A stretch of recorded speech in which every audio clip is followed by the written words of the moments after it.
Pense Grande, com Carlinhos Costa Beber.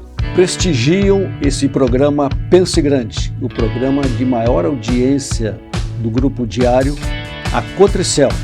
Cotricel, juntos cultivamos sonhos e colhemos um amanhã melhor. AR2Z, construção e incorporação. 14 bis, estilo para viver, funcionalidade para morar. Farmácia São João, mais de 1.100 lojas no sul do Brasil.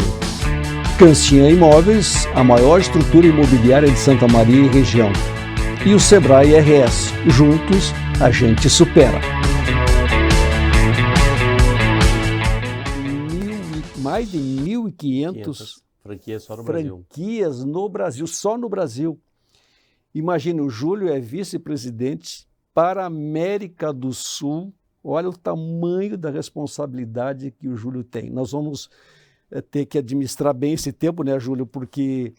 E o Júlio, além de ser um executivo do Grupo Kumon, ele tem uma ligação muito forte e é uma das personalidades, das pessoas que mais atuam na Associação Brasileira de Franchising, a ABF. O Júlio é uma pessoa que está muito envolvido com a questão de franquias. E nós vamos falar, no último bloco, sobre o desenvolvimento, o espaço que temos aqui em Santa Maria para o franqueamento de empresas. E interessante, né, Júlio, porque, por algum tipo de coincidência, nós conversamos já com o Guilherme da Delivery, o Maico do Espetinho, o Marçal da Químia, o Vinícius da Drops Motéis, o Cássio foi agora da Companhia das Diaristas, o Pedro da Santino. Vamos gravar com o Rafael da Davante, com o Eduardo do VidaCard e com o Marcondes do Garupa. Então, veja, Júlio, assim, essas coisas assim, né, que do acaso e sabendo que tu está nessa posição tão importante, então tu é um padrinho aqui, né, vai ser o nosso padrinho das empresas franqueadoras de Santa Maria. Mas antes de mais nada, Júlio, eu preciso cumprir aqui com os nossos parceiros. Então, a Cotricel, que está conosco desde o começo, Cotricel, juntos cultivamos sonhos e colhemos um amanhã melhor. A R2E, construção e incorporação, 14 bis, estilo para viver, coisa de engenheiro aí, tu que é engenheiro. Funcionalidade para morar. Farmácia São João, tem mais de 1.100 farmácias no sul do Brasil. Cancian Imóveis, do meu querido amigo Juliano Cancian, e o Sebrae, que está sempre junto, uma gurizada nossa aí, fantástica, Júlio. Júlio, bem-vindo a Santa Maria. O Júlio mora em Porto Alegre, trabalha no mundo. Está sempre na estrada ou no avião, né, Júlio? Então, Júlio, te dá as boas-vindas e contar um pouquinho para os teus conterrâneos aqui essa tua vida pelo mundo. Legal, obrigado então, Carlos, um prazer estar aqui contigo. Desde o ano passado a gente está tentando marcar essa gravação, essa entrevista, e conseguimos, agora consegui. Muito obrigado pela oportunidade de poder falar com os conterrâneos de Santa Maria e falar um pouquinho sobre duas coisas que eu gosto muito, Kumon e franchise. Né? Então, esses dois pontos são muito importantes. Vou contar um pouquinho para ti da minha história. Né? Nasci em Santa Maria, né? Estudei aqui o ensino fundamental, o ensino médio e também fiz 2 cursos superiores aqui. Eu primeiro comecei a matemática e física, licenciatura na antiga FIC, né? Que era a Faculdade de Filosofia, Ciências e Letras Imaculada Conceição. Carinhosamente chamada de FIC, né? Depois ela se transformou em Unifra, quando se transformou em universidade, e agora é o FN, né? O nome da universidade foi Mas tu concluiu lá? Concluí, me formei dia 15 de dezembro de 88, eu me formei na matemática. Era matemática e física para ensino médio, habilitação. E foi uma experiência muito interessante, porque, na verdade, o meu objetivo era a engenharia, né? E eu acabei não passando no primeiro vestibular para engenharia elétrica e passei no vestibular para matemática na FIC, fiz 1 ano de matemática para decidir depois se ia continuar ou não. Mas como eu gostei tanto e tive essa afinidade, mesmo passando depois no vestibular para engenharia elétrica, eu continuei cursando, porque era à noite. Então eu fazia engenharia de dia e matemática à noite. Estudei bastante, dava bastante trabalho. E logo nas exatas, né? Tudo nas exatas. Mas foi legal, eu lembro que eu comecei a dar aula particular, né? Um amigão meu, professor de física, o Gerson, da física do Riachuelo e do Master, né? Era professor da escola Riachuelo também. Ele tinha alguns alunos que precisavam de um reforço e aí ele disse, quem sabe tu dá aula particular e tal, né? Eu disse, aí comecei a dar aula particular e tinha um grupo enorme de alunos do Riachuelo. E depois de um tempo, o Riachuelo me convidou para ser professor da escola. Né? Eu tive essa experiência no ensino médio, na época ele só tinha ensino médio, ali no prédio onde era o Hugo Taylor. Isso, Artes Ofício. Artes Ofício Hugo Taylor, que hoje é o Carrefour. Então ali eu fui professor e foi uma experiência excelente. Eu estava fazendo as contas, então assim, na época eu tinha 20, 21 anos, meus alunos tinham 15, 16 anos, então, assim, tem muito tempo, meus alunos eu acho que já têm mais de 50 anos hoje, né? Talvez alguns já estão se aposentando, né? Estão nos assistindo. Estão nos assistindo, mas eu tenho um carinho muito grande por essa turma. Dei aula 3 anos no Colégio Riachuelo, de Física. Então foi uma experiência na educação que me marcou muito, porque foi gostoso, foi prazeroso ser professor, né? Que não era o que eu imaginava para a minha vida. A minha vida era de engenharia. Vai te ajudar lá na frente depois. Exatamente. Eu nunca imaginei, né? Para mim era uma experiência legal, juventude e tal, né? E os professores, o diretor na época era o Agostini, uma pessoa que me deu uma força muito grande também, o Gerson, um amigão que me acompanhou, me passava todo o know-how para ser professor, ele, o Ivo, Maria Alice. Era uma turma muito, muito, muito querida na época, meus amigos. E era o auge dos cursinhos. Era o auge, sim. Tínhamos 3 cursinhos. Era Master Riachuelo, que era do Lito, uma pessoa também que me deu uma força muito grande. O Lito era uma pessoa exatamente, um visionário, um empresário. Enxergava muito longe o Exato. Lito. Então, um amigo pessoal. Foi muito legal, assim, essa experiência. E depois eu lembro do Marcos, que hoje está tocando. Sim. O Marcos era adolescente, ele visitava lá a escola. Deu sequência. E deu sequência. Conheço o Marcos também, eu admiro muito o trabalho que ele faz hoje como à frente de uma empresa de educação em Santa Maria, né? E Santa Maria sempre respirou educação, né? Aí a gente tem a nossa universidade aqui. Na época, acho que quando eu fiz engenharia devia ter não tinha 100 cursos. Hoje deve ter muito 150, mais. 160 cursos. A universidade cresceu muito e isso para mim é um grande orgulho. Só né? a engenharia tem 15 cursos de engenharia. Sim, na minha época tinham 4 engenharias. Eu lembro que essa era uma das questões de uma prova de uma cadeira. Né? Quais são as engenharias que temos na UFSM? Então quem fez engenharia da minha época deve lembrar e saber até qual é a cadeira e qual o professor. Então é uma coisa bem pitoresca, né, essa situação, mas Santa Maria, para mim, sempre teve muito, muito forte na minha história, né? Então, hoje eu ando por São Paulo, alguns países de fora, mas principalmente em São Paulo, que hoje eu acho que é o meu núcleo profissional é São Paulo, né? E lá eu sempre falo muito de Santa Maria e até na roda de amigos lá e de pessoas ligadas ao franchising, as pessoas já sabem que eu sou de Santa Maria e quando houve alguma coisa em Santa Maria, me manda no WhatsApp. Esses dias um companheiro da Associação Brasileira de Franchising veio a Santa Maria fazer uma palestra aqui na verdade ele veio ali na Recanto Maestro, onde tinha um evento ali, e aí ele disse, eu estou indo para a tua cidade, né? Queria dicas da cidade, então Santa Maria sempre teve muito presente para mim, assim, eu acho que eu tenho muita gratidão pela cidade, pelo que ela me proporcionou, as pessoas que ainda vivem aqui, que são meus amigos, e principalmente pelas universidades, tanto a FIC como a Universidade Federal. A Universidade Federal, principalmente, que me deu toda uma formação muito forte, acadêmica, na parte de engenharia elétrica. Eu hoje não utilizo os conhecimentos, os conteúdos que eu aprendi como engenheiro eletricista, mas eu acho que eu utilizo muito essa formação de engenharia. Toda a vida. O pensamento de engenheiro, gestor. De gestor, isso me ajuda me ajuda muito, sabe, Carlos? Então, eu tenho muita gratidão. E ainda uma universidade federal, mantida pelo povo. Então, assim, estudei sem pagar e eu tenho que retribuir isso para a sociedade.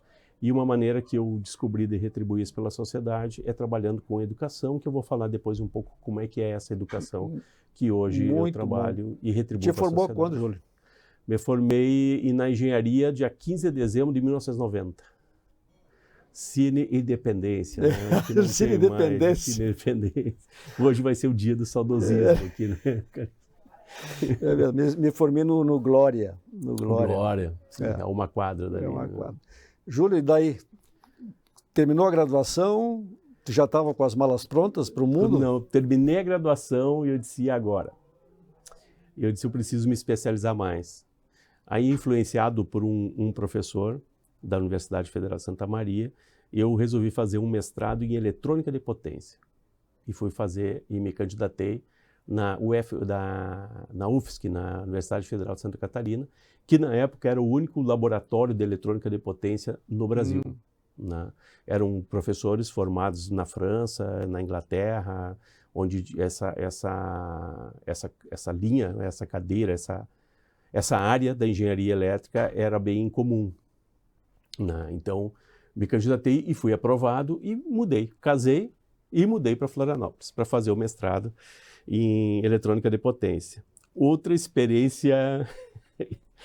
Assim, a gente entra no mestrado, né, recém-formado, tranquilo, e aí eu descobri que me faltava muito conhecimento. Sobe a régua, né? A régua subiu demais. Júlio, eu senti a mesma coisa, Júlio, porque eu me formei aqui, na primeira turma de administração, em 70, e fui para Getúlio Vargas, para a Fundação Getúlio Vargas em São Paulo. Sim.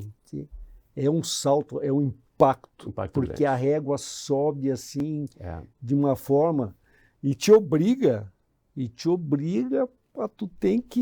Estudar muito, cara. Estudar muito. E eu já era marqueteiro na época, mas eu sofria com finanças. Então, eu dava aula para os meus colegas, aulas de marketing para os colegas da Getúlio Vargas, e eles me davam aula de finanças, principalmente. É a época das bolsas de valores e tal, e eu cheguei um piá completamente alienado. Mas muito bom, só para concluir o teu pensamento. Mas aí nos primeiros 3 meses do mestrado foram muito pesados, mas foi muito interessante, porque a gente adquire uma certa carapaça, né? A gente adquire força. Quando a gente tem essas dificuldades, a gente adquire muita força. Acho que isso aí também me ajudou muito na carreira profissional. Então, eu recomendo, quem tiver a oportunidade de fazer um mestrado, é muito importante, mesmo que não ocupe o conteúdo do mestrado, mas só a postura que tu desenvolve, ela é muito importante para o resto da vida. E hoje abriu o leque, né, Júlio? Hoje tu tem milhares de opções no Brasil e no mundo. Exato. Naquela época não tinha. Não tinha. E naquela época, mesmo o mestrado que eu fiz em eletrônica de potência, era uma época um tanto complicada do Brasil para se trabalhar. Por exemplo, na área de engenharia elétrica, a gente tinha opções de trabalhar numa concessionária, né? No caso, no Rio Grande do Sul era CE, pública, tinha que esperar abrir concurso, ou na parte de eletrificação rural, e tinha algumas iniciativas de geração alternativa de energia elétrica, né? Pela queima da casca de arroz, ou por pequenos rios que tinha umas pequenas quedas, então tu conseguia fazer algumas gerações, mas era uma coisa muito incipiente ainda, né? E justo que eu fiz o mestrado em eletrônica de potência estuda, por exemplo, a dissertação de mestrado era um inversor. O inversor é o que mais é usado nas placas de energia solar, que elas geram energia elétrica, mas corrente contínua. Tu tem que botar um inversor para transformar em corrente alternada, que é a corrente que alimenta toda a tua casa. Então, hoje, por exemplo, quem tem um mestrado em eletrônica de potência tem uma vasta área para trabalhar, né? Eu não tive essa mesma oportunidade, essa mesma sorte, né? Mas aí eu acho que Deus vai levando a gente para os caminhos. Um ano depois que eu terminei o mestrado, na época que eu terminei o mestrado, veio o Plano Real, entrou o Plano Real. E apareceu para minha esposa uma oportunidade de assumir um cargo público, que ela tinha feito um concurso em Porto Alegre. Viemos de Florianópolis de volta para Porto Alegre, já tinha terminado meu mestrado, defendido a dissertação. E aí, então, fui procurar a colocação. Né? Mas naquela época ninguém contratava, todo mundo estava saindo de uma inflação tremenda, do overnight que tu aplicava dinheiro hoje e de noite amanhã tu tinha... A incerteza de que ia acontecer o real, a desconfiança era enorme. Sim, porque quantos planos? Sim. Bresser, plano Collor, plano isso, plano aquilo, né? Plano Verão. O Delfim Neto, que inclusive faleceu essa semana, nosso ex-ministro, ele fez várias tentativas e o povo era muito descrente, né? Então ninguém apostava naquela época, tu não conseguia lugar nem para alugar, para te morar, porque todo mundo se fechou para ver o que vai dar essa história de plano real. Que, graças a Deus, foi o que consertou o Brasil e nós vivemos uma fase excelente depois do plano real. Então estão vendo aqui o prazer de receber o Júlio Segala, um conterrâneo e quase contemporâneo, que é o vice-presidente da Kumon, na América do Sul. Uma honra te receber aqui, Júlio, e nós já voltamos. Pense Grande, com Carlinhos Costa Beber. Se tu quer abrir a tua própria loja, a gente te dá o passo a passo. Que baita vitrine, hein? E tá pensando em bombar nas redes e vender online? Temos muitas dicas pra ti. Curte e compartilha. E pra quem quer renovar o cardápio, a gente tem a receita. Um churrasquinho de fundamento. Seja qual for o teu negócio, o Sebrae é pra ti. Acesse sebraeprati.com.br e saiba como podemos te apoiar. O Sebrae é pra ti! O Sebrae é pra ti! Bem-vindo ao 14 Bis. Prepare-se para aterrissar em uma experiência singular de residir no coração da cidade, onde tudo está ao seu alcance. Aqui você tem acesso descomplicado à conveniência, lazer e entretenimento de alta qualidade. Próximo a supermercados, clubes, igrejas, shoppings e parques, o 14 Bis redefine o significado de qualidade de vida conectado a tudo o que é essencial para você. Desfrute de uma vida com segurança e conforto em uma localização privilegiada. Mais do que um edifício, é um estilo de vida. Estamos ansiosos para recebê-lo em breve neste espaço exclusivo, onde cada detalhe foi pensado para criar uma experiência única e inesquecível. Em 2024, o 14 Bis estará de portas abertas para ser seu novo lar, transformando seus sonhos em realidade. Pense Grande, com Carlinhos Costa Beber. Vamos para o segundo bloco desse programa especial Pense Grande, com uma pessoa que pensa muito grande e foi muito longe, que é o Júlio Segala, que está aqui conosco. Nós estamos aqui com o carinho do Sebrae, com o carinho da Cotricel, da Cancian, do novo empreendimento 14 Bis, que é maravilhoso, e São João, do lado do meu amigo Pedro Brera, que é o presidente e dono da São João. Júlio, aí por essas coisas do destino, caiu no teu colo a Kumon. Olha, claro, a gente conhece a Kumon há muitos anos, eu inclusive, quando eu estudei lá no Japão, né, pude acompanhar o Toru Kumon, e interessante a relação que ele teve com o filho. Exatamente. Né, o Takeshi. Tá Takeshi. bem, hein? Não, eu passei por aquela região lá. Então, são que 70 anos que eles criaram, ele criou o método, né? Criou o método, está fazendo 70 anos. 70 anos, né, que criou esse método. Então, vamos fazer um flash, o que é o método Kumon e como isso ganhou o mundo e chegou aqui, caiu na tua mão. Exatamente.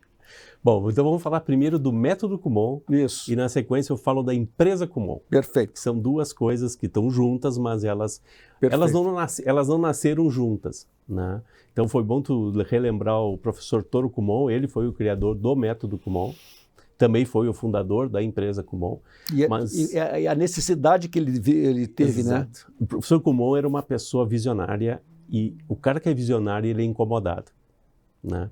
Angustiado. Ele era angustiado, ele era incomodado com o sistema de educação. Mesmo do Japão, que era um sistema de educação bem mais, talvez mais forte que o nosso. E depois da guerra, né, Júlio? Depois da guerra. Isso lá em 1954, né? Então a guerra tinha acabado há 20 anos. Eles estavam reconstruindo o país. A guerra tinha acabado em 45. 45, 10 anos, errei. Ela começou em 39 e acabou Estava em plena 45, reconstrução do Japão. entrando na reconstrução do Japão.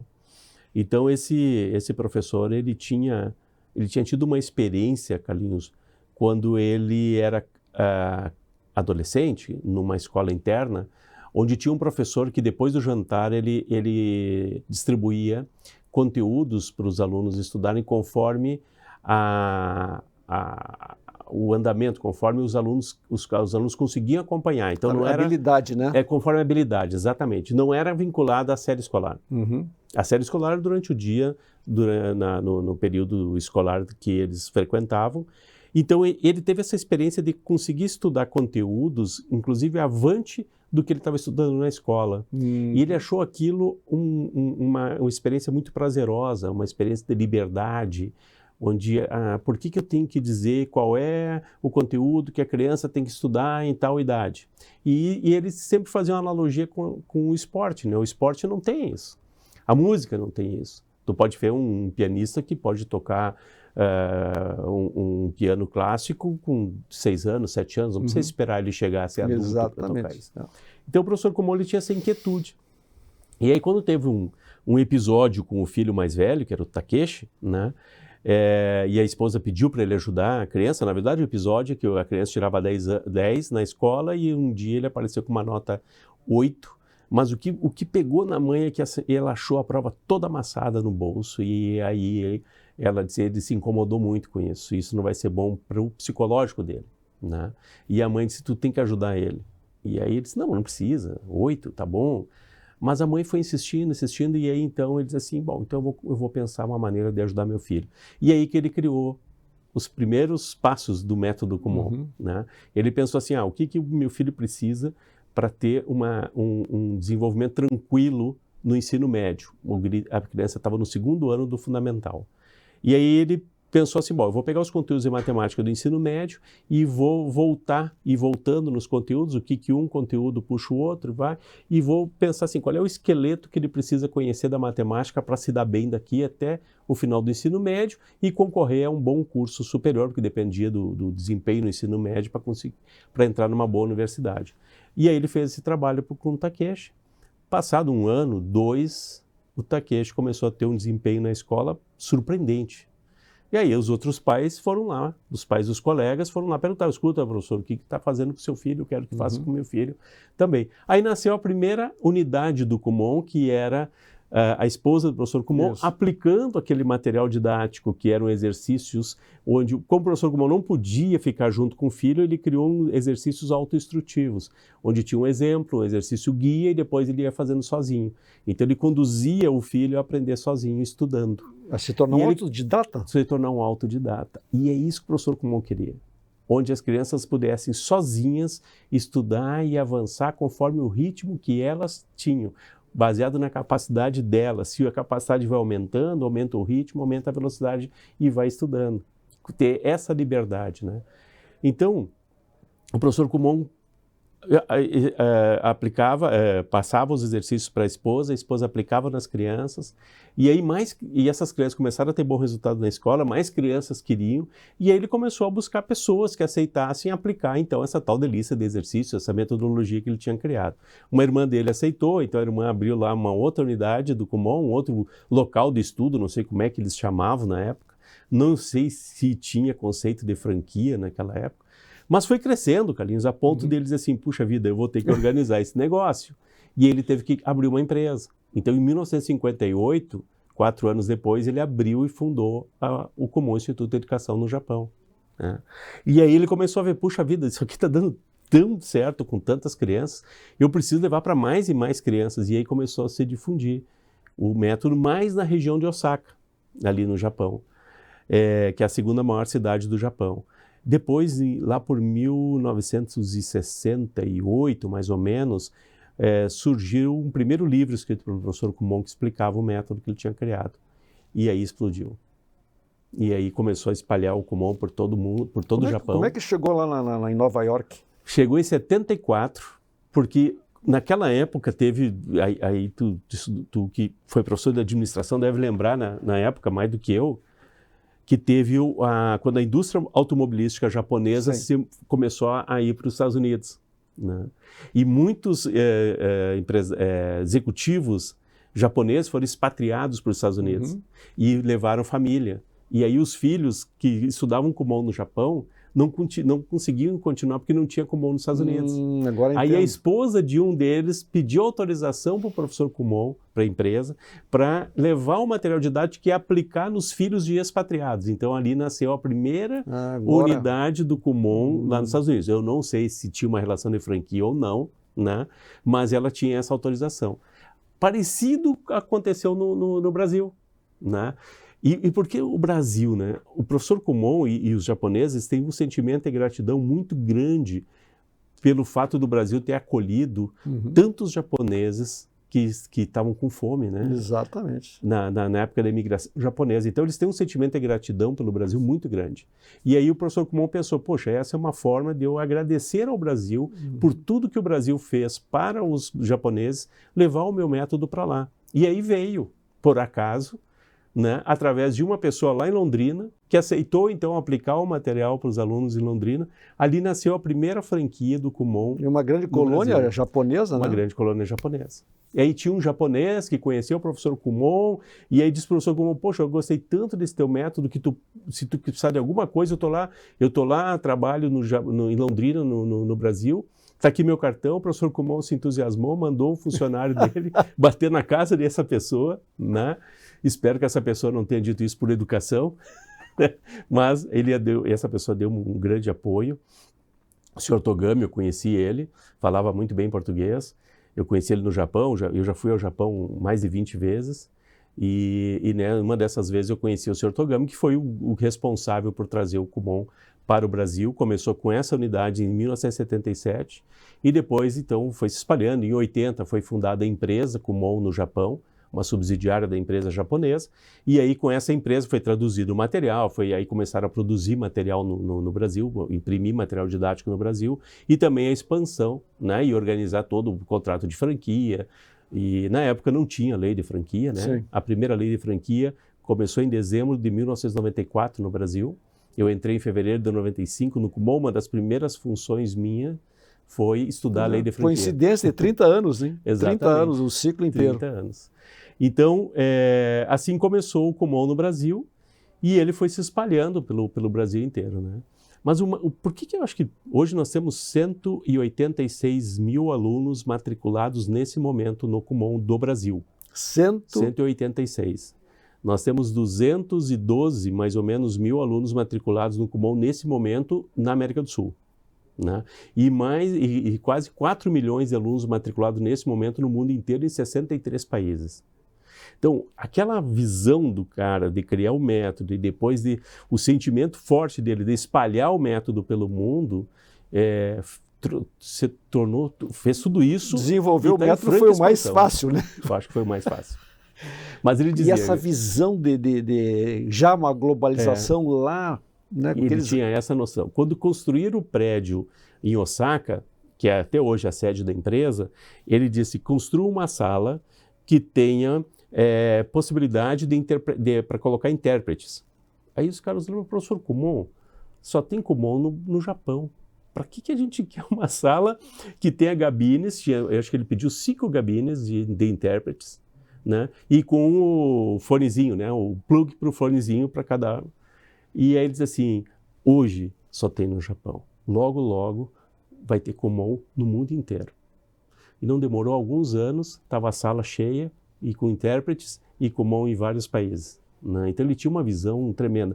Mas a maior visão deles, Carlos, que eu acho que para mim é o mais importante do que toda essa parte empresarial, de expansão, é que o professor Kumon, ele criou um desenvolvimento, ou uma metodologia para desenvolver as pessoas, desenvolver uma habilidade nas pessoas, que até hoje a gente não tem noção do quanto ela é importante. Por quê? Porque o método Kumon, que foi criado pelo professor Kumon, ele desenvolve alta habilidade acadêmica e autodidatismo. Alta habilidade acadêmica é tu desenvolver raciocínio, tu desenvolver cálculo matemático rápido, tu desenvolver habilidade de leitura, capacidade de leitura, hábito de leitura, capacidade de interpretação e de síntese na língua pátria, no caso o Brasil, o português, e na língua inglesa, que é a língua universal. Então, hoje nós temos o Kumon de matemática, português e inglês, e também temos um curso de japonês. Para quem quer aprender japonês, também pode usar o Kumon de japonês. Né? Mas a grande maioria das nossas franquias tem matemática, português e inglês. Né? Japonês são poucas. Até por todo um pré-requisito que precisa. Mas a habilidade, essa alta habilidade acadêmica e o autodidatismo, ele é muito importante no mundo de hoje, porque se a gente pensar que as pessoas que vão viver 120 anos já nasceram. E as pessoas que vivem 120 anos, elas vão ter 3 carreiras. E quando elas estiverem na primeira carreira, percorrendo a primeira carreira, a segunda carreira vai ser criada. Então, tu não tem tempo de voltar para a universidade para aprender. Então, eu me formei em engenharia, tu te formou em administração, ali tu ganhou uma base de conteúdo que ela te dava uma sustentação para trabalhar 30, 35, 40 anos. Hoje, o conhecimento é volátil. Ele não dura, ele vence muito rápido. Então, tu tem que estar sempre estudando, sempre procurando coisas novas. E aí o Kumon, ele desenvolve nas pessoas justamente essa capacidade de, através do seu autoestudo, o próprio estudo, tu te autodesenvolver e aprender coisas novas, e buscar coisas novas e poder fazer a tua nova carreira. Júlio, assim, vamos aproveitar, porque eu, como velho professor, né, a gente sofre muito em ver situações aqui na universidade. Tu vais ali rever agora a tua escola. Sim. E de cada 10 que entram na Universidade Federal, 5 saem. 5 desistem no meio do caminho. Que pecado. Então, Júlio, não é por acaso que tu está aqui hoje, tá? E não é questão comercial, que hoje ultrapassou. Mensagem para os pais, orientação para os pais. Porque os pais, Júlio, com essas mudanças tão rápidas que está acontecendo, não acompanham, a nossa geração Sim. não acompanha. Então, como é que eu vou orientar um filho, um jovem? E a gente terceiriza muito cedo as crianças. Né? Em poucos meses já está terceirizado a criança. Então, Júlio, assim, eu queria que tu deixasse uma mensagem, uma orientação, tá? Tem uma câmera só para ti aqui, tá? Explicar para os pais a importância de eles oportunizarem Exato. O método para os filhos. Bom, acho que o grande investimento que a gente, como pai, faz é nos filhos, né, Carlinhos? É fazer com que os nossos filhos tenham condições de fazer o que eles desejarem e não fazer o que eu consigo porque a minha capacidade só permite até aqui, né? Que eles não tenham limites. Então, acho que isso aí faz com que as crianças os nossos filhos sejam felizes no futuro. E eu acho que a grande coisa que o pai tem que fazer é incentivem o estudo, incentivem a leitura, incentivem a curiosidade. Eu acho que as pessoas têm que ser curiosas, porque o curioso, ele vai atrás, ele vai buscar, ele vai querer saber por quê, né? Então, hoje, no meu tempo não existia internet, então a gente tinha que buscar o conhecimento em livros, bibliotecas, e nem sempre a gente tinha acesso, né? Mas hoje o conhecimento está na palma da mão. Então hoje com um tablet, um celular, com a internet, eu tenho todo o conhecimento aqui. Então, se a criança for educada a buscar, a estudar sozinha, a buscar o seu conhecimento, ela tem a fonte na mão e ela consegue então se desenvolver tranquilamente, se desenvolver de forma autônoma, e ela vai poder fazer o que ela deseja, o que ela quer para ser feliz, né? Ao mesmo tempo, a internet ela não tem filtros, então o pai tem que dar um preparo ou uma base moral para o filho poder saber filtrar o que ele deve acompanhar, o que ele deve estudar e o que ele não deve estudar, o que ele não deve ler, o que ele não deve assistir. Então, Aproveite em paz toda essa possibilidade. O uso da tela, que muitas vezes os pais têm, mas meu filho está muito na frente da tela, mas muito na frente da tela fazendo o quê? Jogando? Joguinhos que às vezes não têm um fundamento didático nenhum. Então aí eu acho que não precisa ficar tanto tempo na frente da tela. Agora, se está na frente da tela, buscando, lendo, estudando, eu não vejo tanto problema de estar muito na frente da tela. Claro que existe o equilíbrio entre a atividade física, né, a atividade espiritual e a atividade de educação. Então, se a gente montar esse equilíbrio para os nossos filhos, eu acho que a gente pode fazer com que eles sejam muito felizes e que eles sejam pessoas que contribuam para a sociedade. O professor Kumon, ele acreditava num ponto, né, que era a criança que adquire uma reserva de capacidade, quando ela consegue estudar conteúdos, por exemplo, pelo Kumon, além da série escolar, mas não precisa ser só pelo Kumon, mas que adquire essa reserva de capacidade, ela consegue resolver seus próprios problemas e ela tem tempo e habilidade para ajudar as crianças que estão do lado, as pessoas que estão do lado. Essas pessoas se tornam mais benevolentes. E o que a gente precisa na sociedade são pessoas benevolentes que tenham tempo e condições de olhar para o lado, depois que resolverem seus próprios problemas, conseguem olhar para o lado e conseguem, então, absorver e ajudar as outras pessoas. Que legal. Júlio, e como é que é o funcionamento? Qual é o período de que a criança fica no Kumon? Bom, o Kumon ele é uma atividade paralela à escola, né?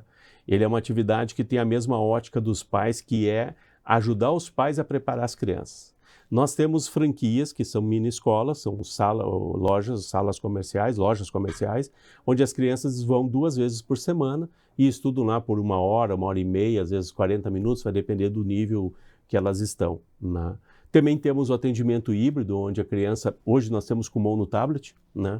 Então o mesmo material didático no papel está no tablet, a criança pode estudar pelo tablet e não pelo papel, e com isso facilita também o estudo remoto, né? Então as nossas franquias do Kumon estão se preparando para fazer esse atendimento remoto também. Mas o importante é que o pai busque uma unidade do Kumon, se ele quiser dar esse preparo para as crianças, se informe com os nossos franqueados. Santa Maria, tem quantas franquias aqui? Temos 2 franquias, uma em Camobi e outra no centro da cidade. E temos espaço para mais franquias em Santa Maria, né? Então, se alguém também tiver interesse em se tornar um franqueado do Kumon, não precisa ser formação professor, porque o método é um método de estudo, não um método de ensino. A criança estuda sozinha o material didático e também a pessoa que tiver uma franquia do Kumon, ela se prepara, ela estuda, ela aprende, nós preparamos elas para aplicar a metodologia. Então, se alguém tiver interesse, também pode procurar o site, né, kumon.com.br/franquia, que aí tem todas as informações de como se tornar um franqueado do Kumon. Um prazer enorme tê-lo aqui com a gente, Júlio, e trazer um pouquinho, né, dessa tua experiência, dessa história de sucesso. Nós já voltamos com esse Pense Grande especial. Pense Grande, com Carlinhos Costa Beber. Se tu quer abrir a tua própria loja, a gente te dá o passo a passo. Que baita vitrine, hein? E tá pensando em bombar nas redes e vender online? Temos muitas dicas pra ti. Curte e compartilha. E pra quem quer renovar o cardápio, a gente tem a receita. Um churrasquinho de fundamento. Seja qual for o teu negócio, o Sebrae é pra ti. Acesse sebraeprati.com.br e saiba como podemos te apoiar. O Sebrae é pra ti! O Sebrae é pra ti! Bem-vindo ao 14 Bis. Prepare-se para aterrissar em uma experiência singular de residir no coração da cidade, onde tudo está ao seu alcance. Aqui você tem acesso descomplicado à conveniência, lazer e entretenimento de alta qualidade. Próximo a supermercados, clubes, igrejas, shoppings e parques, o 14 Bis redefine o significado de qualidade de vida conectado a tudo o que é essencial para você. Desfrute de uma vida com segurança e conforto em uma localização privilegiada. Mais do que um edifício, é um estilo de vida.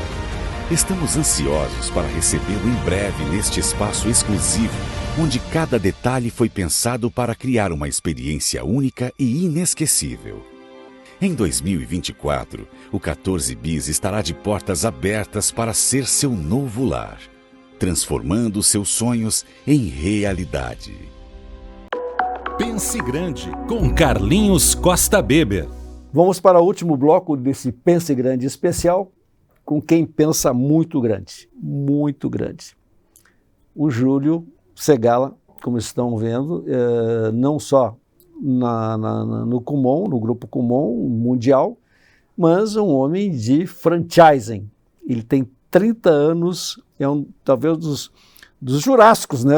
Dá para dizer que já é um jurássico do franchising do Brasil.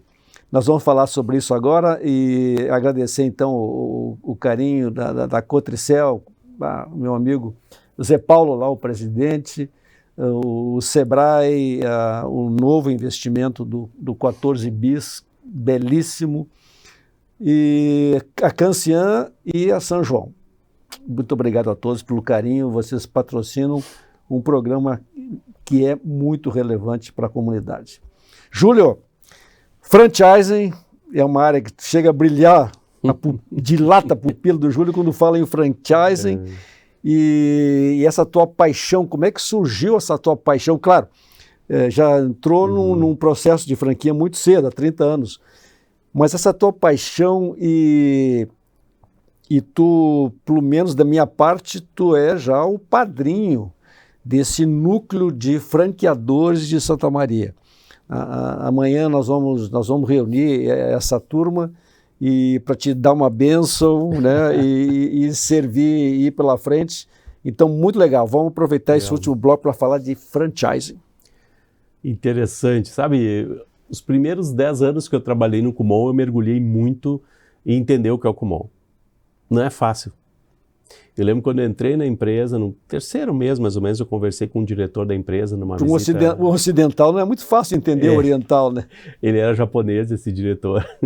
Eu fui fazer uma visita à nossa sede da América do Sul, que era em São Paulo. Eu trabalhava num escritório de Porto Alegre. E aí ele me disse assim, quando tu fizer uns 5 anos trabalhando no Kumon, tu vai começar a entender. Aí era jovem, né, bem novo. E eu disse, minha nossa, 5 anos, né?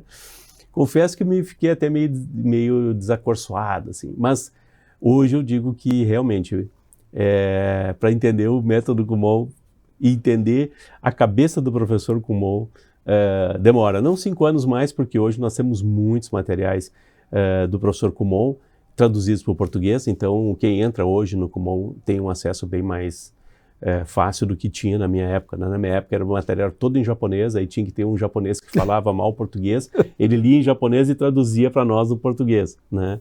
Mas hoje até bem mais. Nesse nível era? Nesse nível era, mas o cara se esforçava um monte, era meu líder na época, foi quem me contratou, depois virou presidente da empresa, depois voltou para o Japão, eu tenho contato com ele até hoje. E então assim, depois desses 10 anos, eu que entendi mais sobre o método Kumon, entendi mais sobre a empresa Kumon e entendi mais sobre a relação entre franqueado e franqueador. Como é que funcionava isso? Então isso já estava mais ou menos correndo no meu sangue.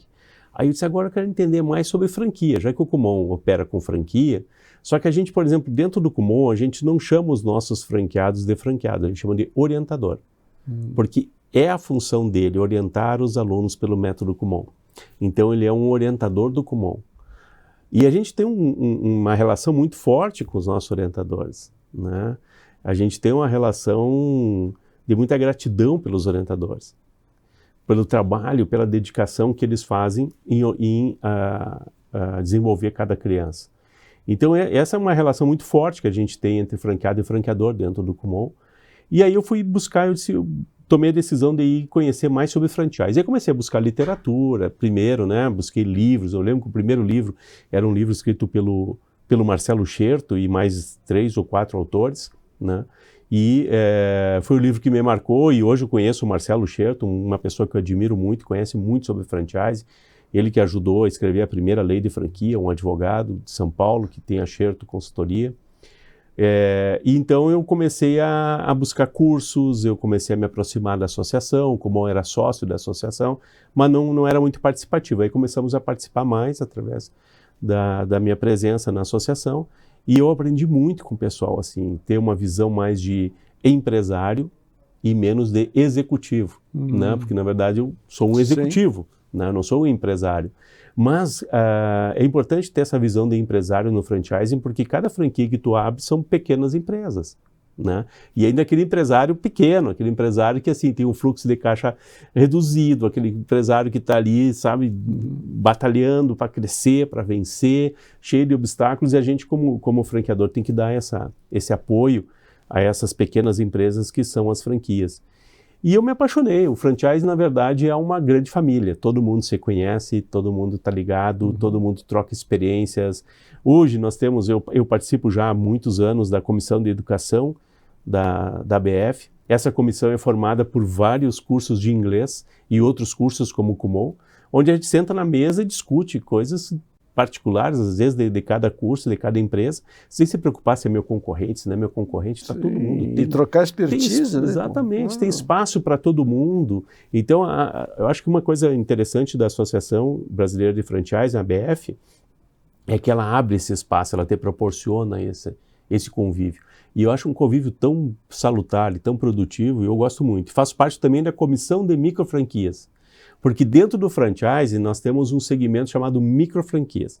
Qual é a diferença? São aquelas franquias cujo investimento inicial para te abrir uma franquia não passa de R$135 mil hoje. Esse valor muda conforme o tempo ele vai sendo atualizado. Elas são chamadas de microfranquias, são franquias de baixo investimento, né? Porque muitas franquias precisam de 1 milhão, 500 mil, 2 milhões, 3 milhões para abrir, né? Então as micros são negócios menorzinhos, né, que começam menor, mas não necessariamente é um negócio pequeno, né? Por exemplo, o Kumon, ele é considerado micro franquia porque o investimento inicial dele está em torno de R$80 mil, né? Então não é um investimento assim, não é um valor tão difícil de conseguir para investir, mas um franqueado do Kumon pode ter isso de lucro no mês.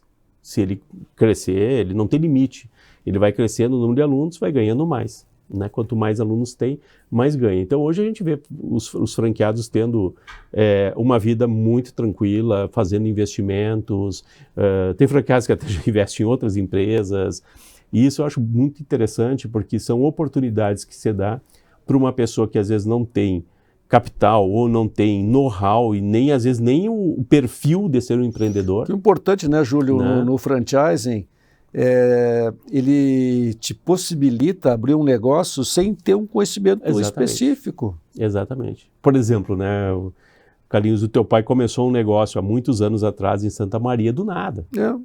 Né? É difícil, assim, tu não tem know-how, tu tem que buscar, tu tem que... Agora, se tu abre uma franquia, tu já tem o know-how do franqueador, tu tem outros para conversar, tem outros para rir, chorar junto. E isso ajuda, já sai vendendo. E já sai vendendo. Já tem marca estabelecida, tu já tem padrão estabelecido, processo estabelecido. Tudo isso o franqueador te passa, né? E aí a pessoa, mesmo aquela pessoa que não é um grande empreendedor, que não tem condições nem know-how, condições financeiras e nem know-how, ela consegue abrir o seu próprio negócio. E ela consegue gerar uma riqueza ou gerar um valor financeiro que consegue se sustentar a família, dar boas condições para a família. Eu acho que isso aí é o mais interessante, a gente vê isso muito, cases de sucesso dentro do franchising, que as pessoas não tinham muitas condições, mas tinham muita vontade, muita garra, se juntaram ao franqueador, abriram uma franquia e conseguiram ter uma vida muito, muito, muito, até acima da esperada. Como tu falou, né, Júlio, tu tem que conversar. Quer dizer, eu estou interessado numa franquia, eu vou conversar com quem é franqueado, saber os detalhes, como é que foi, quanto tempo de maturação, quando é que eu atinjo o ponto de equilíbrio, o retorno. E como fazer para chegar aí. E como chegar, né? E como chegar. E aí essa troca é muito importante. E do outro lado do balcão está o franqueador. Exato. Que eu cito aqui o exemplo do Marçal, né? Que eu te conheci através do Marçal, voltei a te conhecer através do Marcel. Exatamente. Da Químia. E o Marcel disse aqui, né, o Marçal, eu bati no teto em Santa Maria e só tinha uma alternativa. Abrir minha empresa, franquear minha empresa. E hoje ele está com mais de 50 franqueados. Então, e outros já estão vindo atrás. Por isso que é muito importante a tua vinda aqui e interagir e estimular, porque eu conheço Santa Maria, assim, o comércio Santa Maria com uma palma da mão. E tem muitas oportunidades, Júlio. E eu queria que tu reforçasse isso. Acho que, sabe que no Brasil nós temos uma cidade que eu não sei se foi proposital, se foi por acaso, mas ela é um polo de franqueadores, que é São José do Rio Preto. A brincadeira no meio de franqueado é assim, se tu nascer em São José do Rio Preto, ou tu vai ser franqueado ou tu vai trabalhar numa franqueadora. Tu me contou essa. Isso é bem característico. Então nós temos várias empresas franqueadoras que têm sede em Rio Preto. Por quê? Não sei. Mas eu acho que Santa Maria tem todas as condições para ser sede de franqueador. Por quê? Primeiro porque a franquia em si, ela não demanda de produto, de mão de obra, de matéria-prima, ela precisa de mão de obra qualificada. Né? Então, para ti, mesmo que tu tenha uma fábrica e tu queira abrir uma franqueadora para vender os produtos dessa tua fábrica, essa franqueadora ela precisa de gente qualificada, profissional qualificado. E Santa Maria gera profissional qualificado todo ano. Quantas pessoas se formam? Né? E o que acontece? Saem de Santa Maria. Eu saí de Santa Maria porque eu fui buscar oportunidades em outros lugares que Santa Maria não tinha como me oferecer uma oportunidade condizente com a minha formação. Né? Então, acho que aqui tem condições de criar um polo de franqueadoras e atender o Brasil inteiro. Agora, com essa situação do aeroporto de Porto Alegre, com a enchente, o aeroporto de Santa Maria está fornecendo voos que eu nem fazia ideia. O pessoal está chegando aqui de vários lugares do Brasil que eu não sabia. Tem voo direto para Santa Maria, não sabia. Então isso é uma coisa que facilita muito essa logística para sair, para prestar suporte, para ir para outras cidades. Então acho que é válido considerarmos Santa Maria como uma grande possibilidade de ser um polo de franqueadores. Né? Júlio, e o que a ABF pode oferecer à associação? Porque a ABF é uma gigante, se tornou uma entidade hoje impressionante. Vou te dar um exemplo do que aconteceu. Me dá números de franquias no Brasil. Olha, eu acho que associado à ABF nós temos mais de 2.000 redes. 2.000 redes? Associados à ABF. Até a gente pode pegar aqui o site da ABF e ali tem números no setor. Então ali tem várias informações muito valiosas, assim. O franchising ele movimenta um bom percentual do PIB brasileiro. Né? Mas o que a BF pode ajudar? Por exemplo, um dia eu estava em São Paulo, na sede da empresa, recebi uma ligação do Sebrae, de uma pessoa ligada ao Sebrae RS e disse assim: Júlio, tu não atenderia um grupo de empresários que está fazendo um programa do Sebrae era de Porto Alegre, do Sebrae RS. Está fazendo um programa do Sebrae que eles estão estudando o que é franchising, porque eles têm a ideia de tornar a empresa deles uma franqueadora. E a gente fez um curso, ao final desse curso ele vai decidir se ele vai querer realmente seguir para a expansão usando o franchising, ou se vai expandir com lojas próprias, por exemplo. Ou se nem vai expandir, vai desistir. Então, esse grupo está indo para... O Sebrae está proporcionando a visita à feira de franquia, isso era mês de junho. Eles vão visitar a feira de franquia da BF, no Expo Center Norte, no período da tarde, mas nesse dia de manhã, acho que era uma quinta ou sexta-feira, não me recordo, tu atenderia eles no Kumon, explicaria o que era o Kumon, explica sobre franchise, sobre microfranquia, sobre as possibilidades, e eles vão te fazer um monte de perguntas. Aí, ok, pode vir que a gente vai ajudar, faz parte da associação, essa pessoa também é ligada à associação, né, à ABF. Eu disse, bom, como ABF a gente vai receber sim, como associado a gente recebe. Aí foi, e aparece lá um grupo de umas 30 pessoas mais ou menos. Né? Recebi o grupo, preparei um café e tal, dentro desse grupo, aí na conversa vai, eu sou de Santa Maria, porque eu sempre falo que sou de Santa Maria. Daí uns 5 ou 6 levantaram a mão, nós também. Eu disse, pô, vocês são de Santa Maria. Pô, me encheu de orgulho, né? Um deles, Marçal, da Químia, o outro do Expetito, o Michael, o Cássio, estava também um que eu acho que acabou falecendo na pandemia, Áureo, o Áureo, que é da parte de odonto, se não me engano. Quem mais? Eu não me lembro, tinha mais gente que eu não me lembro, né? Aí tinha um do cafeteria que tem na subida da Marechal Floriano, perto do antigo Sampar ali. Isso. Eu me perdoa, mas eu não me lembrei. Depois eu vim em Santa Maria, tomei um café lá e conversei com ele. Mas eles estavam todos lá, né? Alguns decidiram por franquear, né? E outros, eu acho que não decidiram. Então, eu acho que essa associação, ela pode muito ajudar a passar esse know-how. Né? Já queima etapa, né, Júlio? Queima etapa. Com certeza.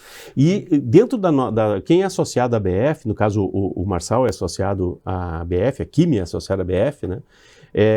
Ele tem acesso a esses eventos que a BF proporciona de graça, não tem custo. Foi lá que ele te conheceu, né?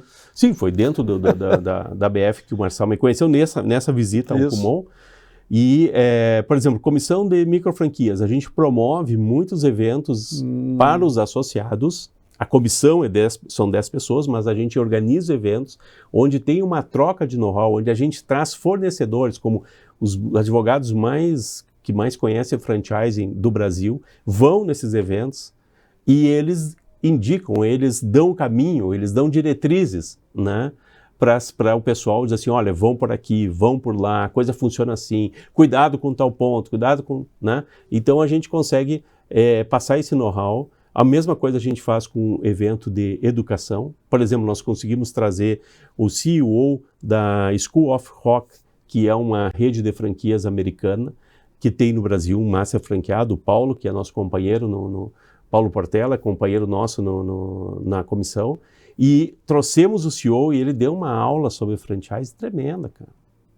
E não custou nada para essas pessoas. Né? Então a gente conseguiu que o cara viesse aqui e falou sobre franchise assim. Eu tenho aqui no tablet várias anotações que ele falou. Então isso não tem preço. Sabe? Então acho que a associação pode ajudar muito nesse sentido. Porque só se ouve falar, né, de franchise recentemente. Mas eu sou franqueado há 51 anos. Concessionários, quer dizer, o Henry Ford já tinha lá imaginado exatamente. Há mais de 100 anos esse sistema de comercialização. E então, Júlio, nós vamos fazer aqui em novembro, né, vamos ver com a tua agenda, fazer um evento aqui no Diário com os nossos franqueadores e pretensos interessados, tá? E no ano que vem, nós vamos promover aqui um evento, então, já estadual ou do sul do Brasil. Queremos fazer aqui um evento bastante significativo para mostrar o potencial que tem para os nossos e para quem quer vir para cá.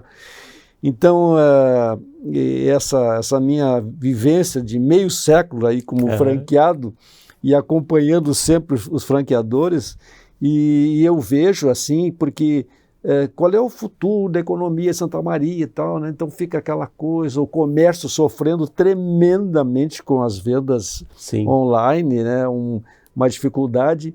E assim, e a franquia, o franchise, ele é muito democrático. Sim. Ele vai atingir qualquer ramo de atividade. Qualquer uma pode entrar. Você consegue. Né? Carlos, eu lembrei agora também a BF, que eu falo sempre a BF está a sede em São Paulo. Sim. Né? Mas a BF tem regionais e nós temos a Regional Sul. Foi a primeira regional da BF, foi a Regional Sul, organizada pelos gaúchos, né? E é a regional onde tem o maior número de participantes ativos nessa regional. Nós temos um diretor, esse diretor é o dono da Rockefeller Language Center, eu não lembro se tem franquia aqui, é uma escola de inglês. Não. Que fica a sede em Balneário Camboriú, André Bells, nosso parceirão. Ele, inclusive, é meu parceiro da Comissão de Educação também. E o André é o diretor hoje da BF Regional Sul. E a gente organiza eventos do pessoal de Santa Catarina, Paraná, Rio Grande do Sul. Faz viagens, aí as empresas recebem a gente em algum ponto. Nós fizemos um evento em Gramado, um super evento em Gramado, onde a Lugano nos recebeu, a Cria Amigos nos recebeu, que são as duas meninas, a Natiele. Deu um branco agora do segundo nome, duas sócias, duas meninas, uma é de Bagé, se não me engano, outra de Uruguaiana, uma ao Passo Fundo, elas são aqui do interior do Rio Grande do Sul, montaram essa franquia Cria Amigos, que está crescendo um monte, hoje tem até um hotel temático em Gramado, da Cria Amigos, e eles nos receberam lá, E aí a gente aprende com eles, faz a reunião. O Tom Moreira Leite, que é o CEO do Grupo Trigo, que é da Spoleto, Hyundai, ele é o presidente da BF atualmente. O Tom veio ao Rio Grande do Sul, foi a Gramado com a gente, participou. Então, é uma troca muito grande e tem esse núcleo no Sul e que tem uma participação muito forte. Começou principalmente em Porto Alegre, com o pessoal de Porto Alegre, que começou a organizar a BF Regional Sul e ela é muito forte. Muito obrigado, Júlio. Ficarei Olha, muito fantástico. feliz. Obrigado, Carlos. Ficarei muito feliz se puder contribuir com Santa Maria como gratidão ao que Santa Maria fez por mim. Certamente. Um encanto. Obrigado. Já me diziam, o Júlio é um cara espetacular e realmente é esse. Obrigado a todos e muito obrigado pelo carinho. Obrigado. Pense Grande, com Carlinhos Costa Beber.